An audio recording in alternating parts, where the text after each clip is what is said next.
Hey, how are you? I've been really looking forward to speaking with you, and you'll have to forgive me. I'm incredibly tired. I've taken the time to come home early from Mum and Dad's. You know that I look after Dad, and I've come home to have a quick cup of tea before I go and pick up the kids. And I feel exhausted. I feel really tired.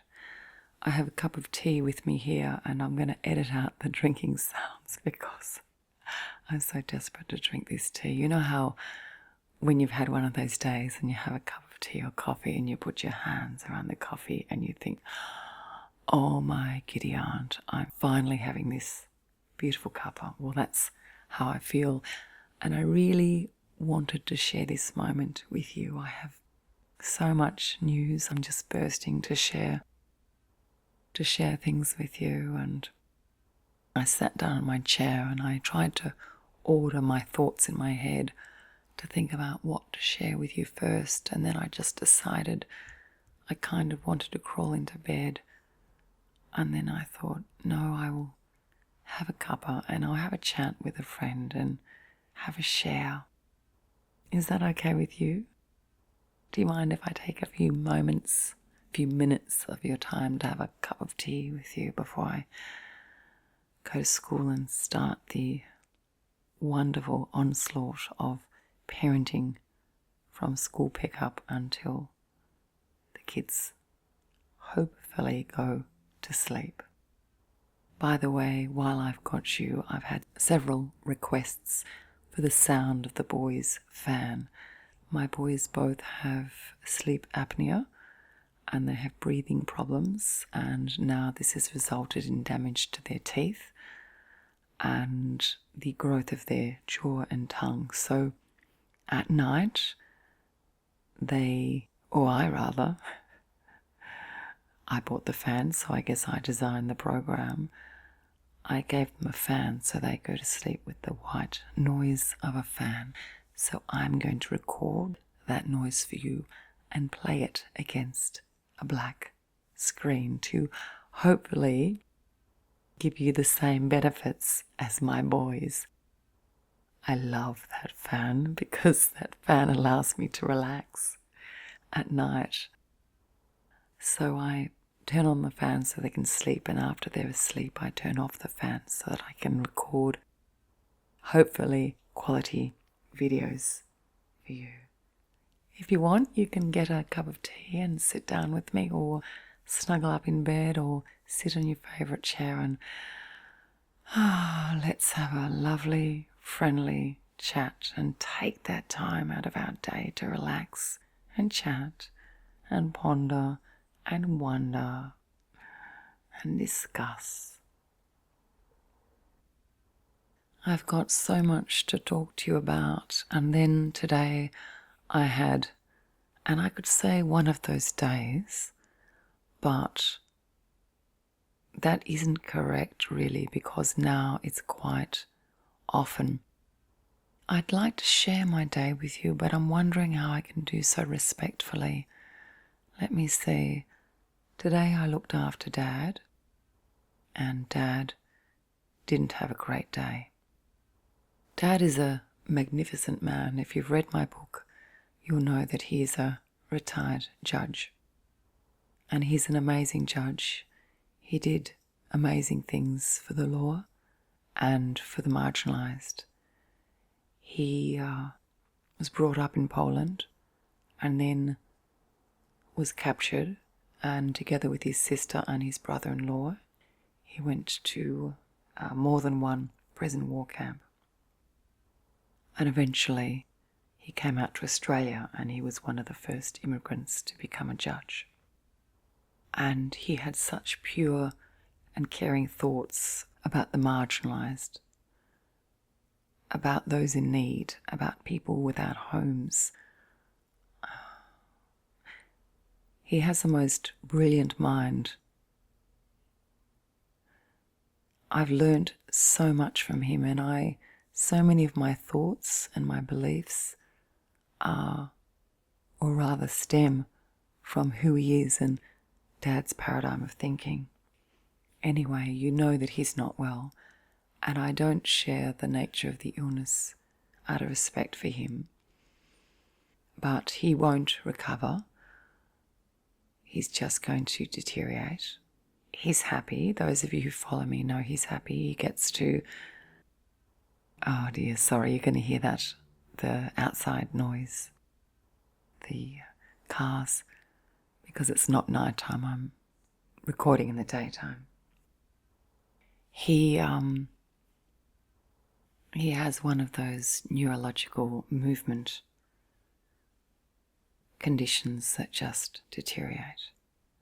He loves to look at the garden, and he loves to listen to music, and he loves to eat sushi. And as you know, I moved so that I could care for him. And that's not such a wonderful thing. If you knew the story, what I'm doing is not so wonderful. When my marriage, and excuse me if you've heard this story before, because if you've listened to my stuff over the years, you will have heard the same stories.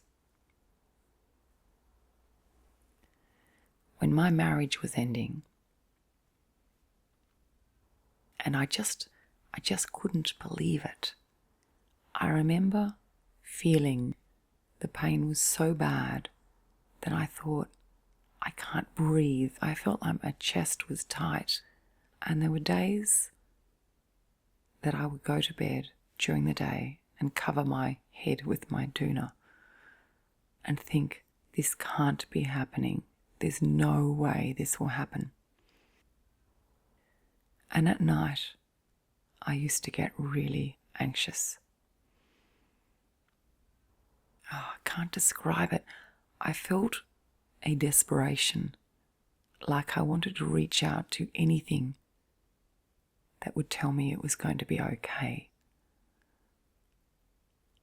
I desperately wanted somebody or something to tell me it was going to stop.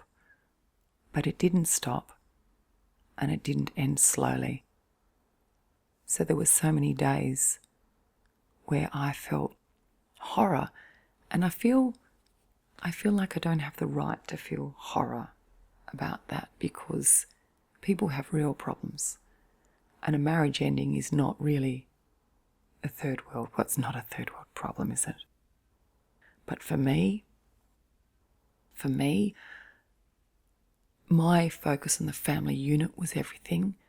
My feeling that Christmas was made to be celebrated with your partner and your children. My feeling that, I don't know, the Easter egg hunt and sharing that as a family and birthdays, and every idea and concept I had about family was wrapped up with loving somebody and helping their life be complete. So when it all started to unravel, I felt,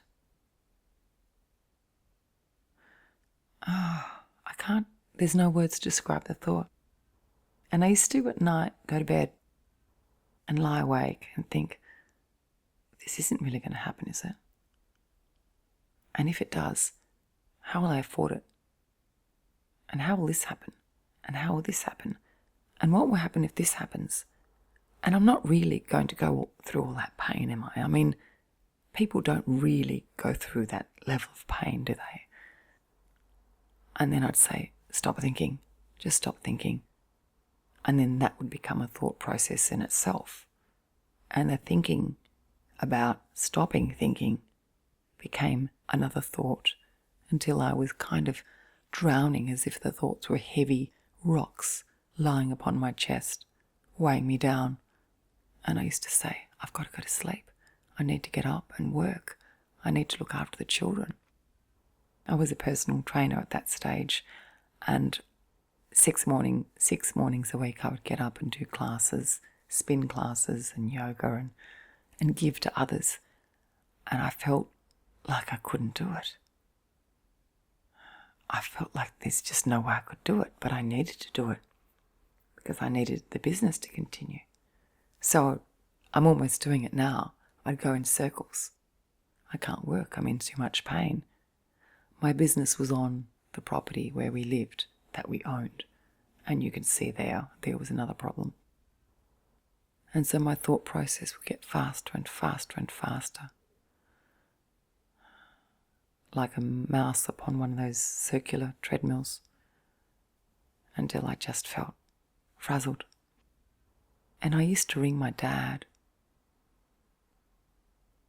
I used to ring him at 2, 3, 4 a.m. More than once. Many times more than once. And he used to pick up the phone every single time. Every single time. And answer as if he was expecting my call. His voice was calm. And he would say, "How are you, Lauren?" Yet I had called at 2 or 3 or 4 in the morning. And I would say, "Dad, I can't do this. I can't do this." And he would say, "Yes, you can. Yes, you can do this." And I would say, "It's unbearable." And he would say, "No, it's not. Take one step at a time, just one. And then when you've taken that step, take another one and another one." And I used to say,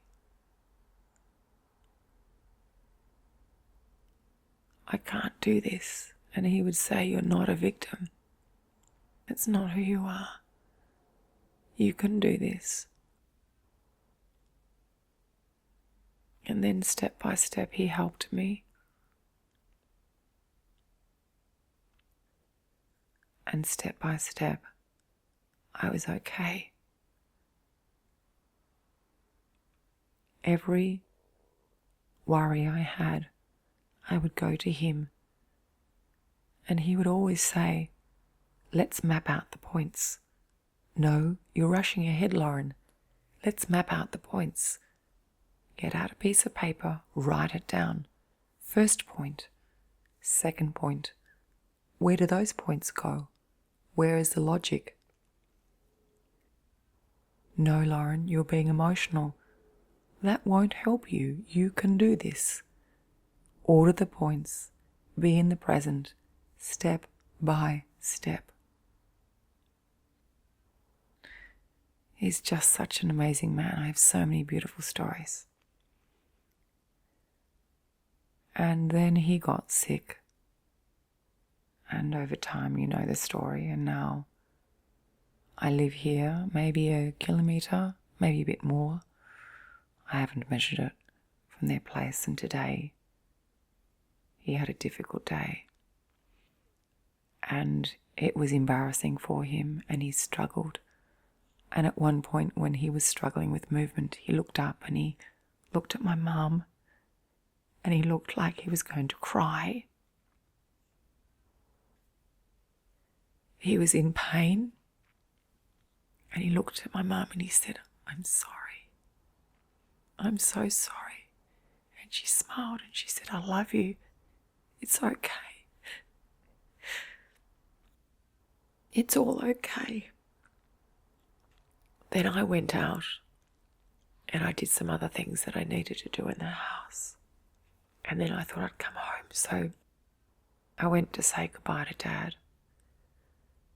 And Dad was struggling to speak. And he called me over and he said, and he's been in a lot of pain today. And I could hardly understand him. And I said, "I'm sorry. What did you say?" And he said, "You're just extraordinary, Lauren. You just do everything for everybody else. Extraordinary." And that's what he said to me when he was in so much pain. That's what he thought to say to his eldest daughter. And I learned so much from that. When we're in deep pain, at our most vulnerable, that's when we tell others and see and feel that they're extraordinary and see that they're extraordinary. I'm not the person that my dad is. I'm just not. He's done the most amazing things in law. He did incredible things for different parts of the community. Life-changing things.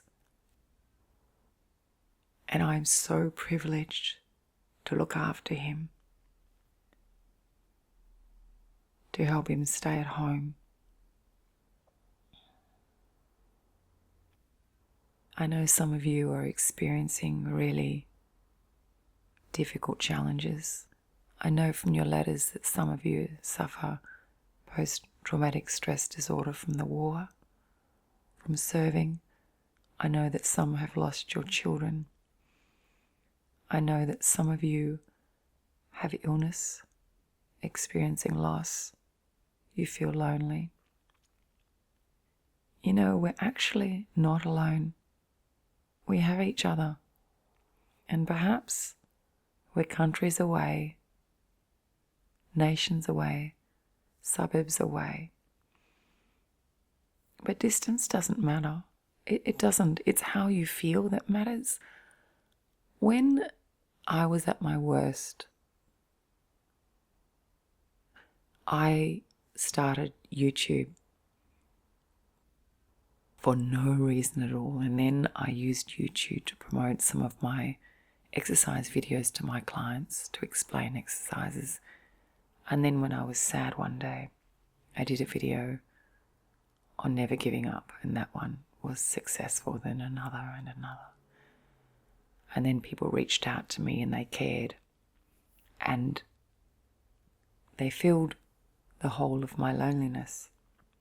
And because they filled the whole of my loneliness, I kept uploading and kept uploading. And I'd have to truly say that my whole of loneliness that I felt has been filled. I feel frustration, I feel grief, I feel happiness, I feel excitement, but most of the time, the whole of loneliness has been filled. The internet, although the internet can take away from intimacy, it can also give back. It's a vehicle, if used properly, where we can reach out to people and know, when you listen to me, know. Let's just look at this for a moment. Whether you're lying down right now or sitting, know that all over the world there are other people listening to my voice like you. They're just like you. They really are. They're not exactly like you, and nobody knows your journey like you do, but their journeys are similar. And we all walk a similar journey through life. Some of our journeys are much more difficult than others, and we need to keep front of mind the third world countries and the terror-stricken countries. But we all take step by step. We all take breath by blessed breath. We are all human, and our role when we're in pain is to look up and say, aren't you extraordinary, to somebody else, and really internalize that. I don't know if I'm there. I don't know. I'm not the person my father is. I'm still too highly wired and energetic. I don't have his calm and his wisdom. I just adore his brain. I just adore his brain. Sometimes I say to him, are you happy because of the level of pain? And he looks up and says, oh my word, I have 82 years of happiness. and I have your mother. I've never in my life seen such love. Never anything in any movie. And that's a memory I'll have forever, that love is possible. So remember, I can't cure your loneliness. I'd like to, or your illness or your loss. But we can imagine that we're holding hands right now. Imagine me holding your hand. I feel like I am. I have a sense of it.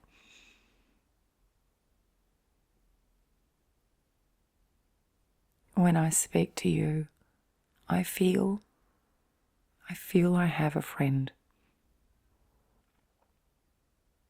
I've come home to have an hour break before I get the kids, and I'm really enjoying speaking with you.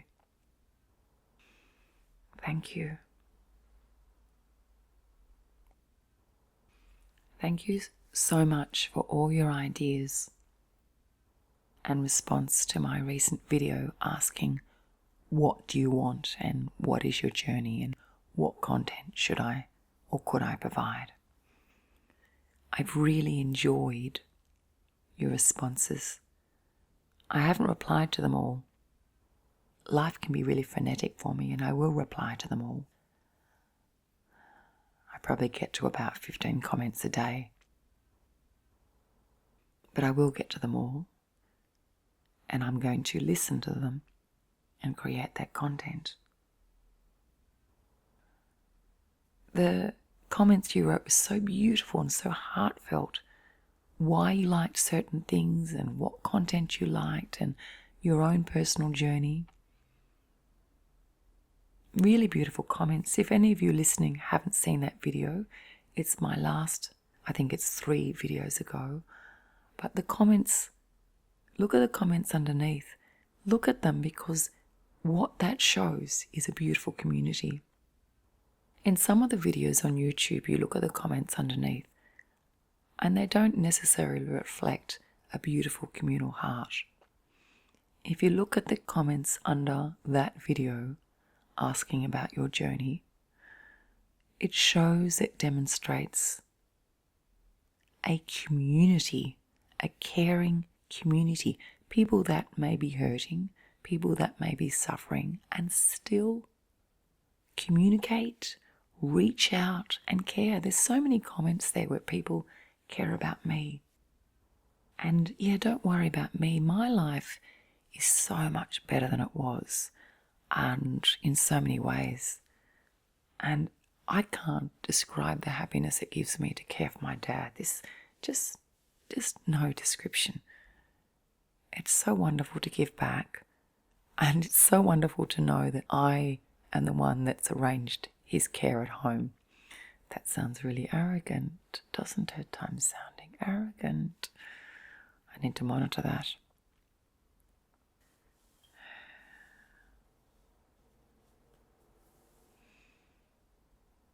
How are you? What's happening in your life? Are you okay? I love the word okay, rather than the desire to be blissful or excited or being okay. Okay is content. Okay is settled. Okay is pleasant. Okay is tranquil. Okay is, yeah, you know what? I'm okay. Well, I want you to be okay.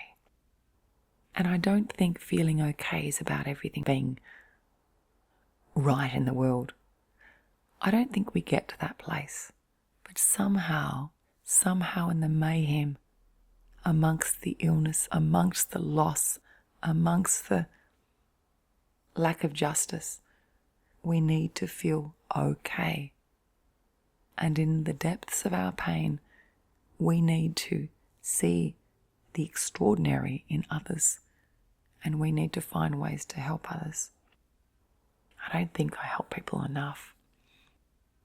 I think about it at times and I think, what more could I do? The 4 kids, that's a lot of time and working things out. When I pick up the boys today, I'm taking the boys to mum and dad's because they had a fight, naughty boys, and one of them threw his Chromebook and he broke it. So they've got to do gardening at mum's place to pay off the value of the Chromebook. I thought that was a good process. I think it is anyway.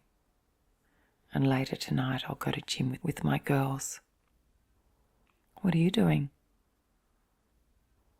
I hope you're sleeping. And I get it if you're not. I totally get it. I'm not...